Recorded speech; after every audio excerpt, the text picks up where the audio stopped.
Swastiastu. Perkenalkan, nama saya Putu Giran Anjana Putra Pratama, kelas 10 RPL 1 absen 36. Sini saya akan membahas mengenai masuknya agama Hindu-Buddha ke Indonesia. Termasuknya agama Hindu-Buddha ini diawali dengan hubungan perdagangan pada tahun 1 Masehi.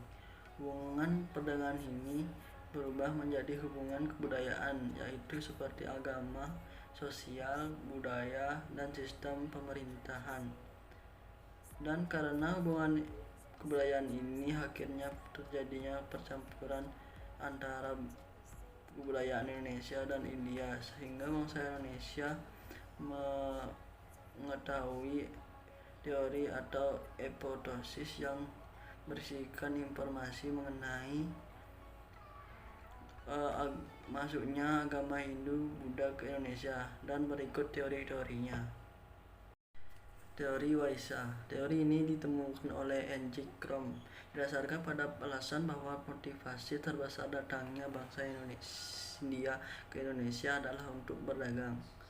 Golongan terbesar yang datang di Indonesia adalah para pedagang India. Mereka bermukim di Indonesia, bahkan menikah dengan orang Indonesia dan aktif melakukan hubungan sosial, tidak saja dengan masyarakat Indonesia secara umum, tetapi juga dengan pemimpin kelompok masyarakat. Lewat interaksi itu, mereka menyebarkan dan memperkenalkan agama dan kebudayaan mereka. Teori Waisa dilakukan kebenarannya. Jika para pedagang yang berperan terhadap penyebaran kebudayaan, maka pusat-pusat kebudayaan mestinya hanya terdapat wilayah perdagangan, seperti di pelabuhan atau di pusat kota yang ada di dekatnya. Kenyataan pengaruh kebudayaan Hindu ini banyak ditemukan di wilayah pedalaman, seperti dibuktikan dengan adanya kerajaan-kerajaan bercocok Hindu di pedalaman Pulau Jawa. Kedua, teori kesatria. Menurut teori yang ditemukan F.D.K. Bose ini, pada masa lampau di India sering terjadi perang antar golongan. Para prajurit yang kalah atau jenuh menghadapi perang lantas meninggalkan India. Rupanya di antara mereka ada pula yang sampai ke wilayah Indonesia. Mereka inilah yang berusaha mendirikan koloni-koloni baru sebagai tempat tinggalnya. Di tempat itu pula terjadinya proses penyebaran agama dan kebudayaan Hindu. Kelemahan teori ini adalah tidak adanya bukti tertulis bahwa pernah terjadinya kolonisasi oleh para ksatria India. Ketiga, teori Brahmana. Teori yang dikemukakan J. Van Leur ini pada Brahman datang dari India ke Indonesia atau undangan pemimpin suku dan Ranggaka melegitimasi kekuasaan mereka sehingga setaraf dengan raja-raja di India. Teori ini didasarkan pada pengamatan terhadap sisa peninggalan kerajaan-kerajaan bercorak Hindu di Indonesia, terutama yang prasasti berbahasa Sanskerta dan huruf Pallawa. Di India, bahasa dan huruf itu hanya digunakan dalam kitab suci, Veda, dan upacara keagamaan. Teori ini pun diragukan kebenarannya. Alasannya, kendati benar hanya para Brahmana yang dapat membaca dan menguasai Veda, para pendeta Hindu itu pantang menyeberangi lautan. Keempat, teori arus balik. Menurut teori yang dikemukakan oleh G. Coedes ini, berkembangnya pengaruh dan kebudayaan India ini dilakukan oleh bangsa Indonesia sendiri. Bangsa Indonesia menyukai kepentingan untuk datang dan berkunjung ke India, seperti mempelajari Hindu-Buddha. Kembalinya dari India, mereka membawa serta pengetahuan tentang agama dan kebudayaan di India. Banyak orang meyakini teori arus balik bahwa agama Hindu masuk ke Indonesia karena dibawa oleh orang Indonesia yang mempelajari ketika mereka berada di India untuk berbagai keperluan. Meski demikian, sampai saat ini teori arus balik masih perlu banyak pembuktian. Sementara itu, sekitar abad ke-5 Masehi, agama Buddha mulai dikenal dengan Indonesia. Pada akhir abad ke-5, seorang biksu Buddha dari India mendarat di sebuah kerajaan di Pulau Jawa, tepatnya di Jawa Tengah sekarang. Pada akhir abad ke-7, satu peziarah Buddha dari Tiongkok berkunjung ke Pulau Sumatera, tepatnya di Kerajaan Sriwijaya. Pada pertengahan abad ke-8, Jawa Tengah berada di bawah kekuasaan raja-raja dinasti Syailendra yang merupakan penganut Buddha. Mereka membangun monumen Buddha di Jawa, seperti Candi Borobudur. Monumen ini selesai dibangun awal abad ke-9. Ajaran agama Hindu Buddha di bangsa Indonesia mempengaruhi beberapa aspek, yaitu aspek agama, pemerintahan, lalu arsitektur, bahasa, dan sastra. Berikut penjelasan dari aspek-aspek yang dipengaruhi dari agama Hindu Buddha. 1. Agama. Ketika masuknya zaman sejarah, masyarakat Indonesia menganut kepercayaan animisme. Masyarakat mulai menerima kepercayaan baru, yaitu agama Buddha Hindu sejak berinteraksi dengan orang-orang India.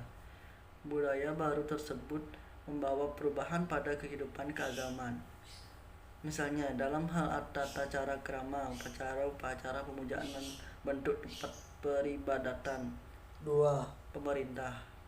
Sistem pemerintah kerajaan dikenalkan oleh orang-orang India. Dalam sistem ini, kelompok-kelompok kecil masyarakat bersatu dengan kepemilikan wilayah yang luas. Kepala suku yang terbaik dan terkuat berhak atas tampuk kekuasaan kerajaan. Oleh karena itu, lahir kerajaan-kerajaan seperti Kutai, Tarumanegara, dan Sriwijaya. 3. Arsitektur. Salah satu tradisi megalitum adalah pundak perunda. Tradisi tersebut terpadu dengan budaya India yang mengilhami perbuatan bangunan candi. Jika tidak memperhatikan Candi Borobudur, akan terlihat bahwa bangunannya berbentuk limas yang berundak-undak. Hal ini menjadi bukti adanya paduan budaya India ke Indonesia. 4. Bahasa. Kerajaan Hindu Buddha di Indonesia meninggalkan beberapa prasasti besar berhuruf Pallawa dan berbahasa Sanskerta. Dalam perkembangan selanjutnya, bahkan hingga saat ini, bahasa Indonesia memperkaya diri dengan bahasa Sanskerta itu. Kalimat atau kata-kata bahasa Indonesia yang merupakan hasil serapan dari bahasa Sanskerta yaitu Pancasila, Rasa Dharma, Kartika, Ekapaksi, Parasamnya, Purnakarya, Nugraha. 5. Sastra. Berkembangnya pengaruh India di Indonesia membawa kemajuan besar dalam bidang sastra. Karya sastra terkenal yang mereka bawa adalah kitab Ramayana dan Mahabharata. Adanya kitab-kitab itu memacu para pujangga Indonesia untuk menghasilkan karya sendiri. Karya-karya sastra yang muncul di Indonesia: Arjuna Wiwaha karya Empu Kanva. 2. Sota Soma karya Empu Tantular dan Nagakrakerta Agama karya Empu Prapanca. Selain itu, Maksudnya agama Hindu dan Buddha juga banyak membawa dampak positif, yaitu dikenalkan budaya tulis dalam huruf Pallava dan bahasa Sanskerta. Berikut soal-soal.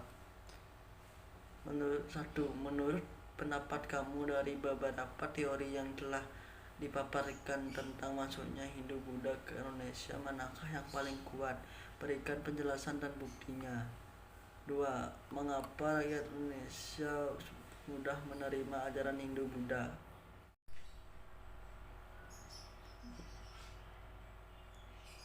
Menurut saya, teori ini menyebutkan bahwa budaya Hindu Buddha yang ada di Indonesia pada mulanya dibawa oleh kaum intelektual yang menumpang di kapal saudagar.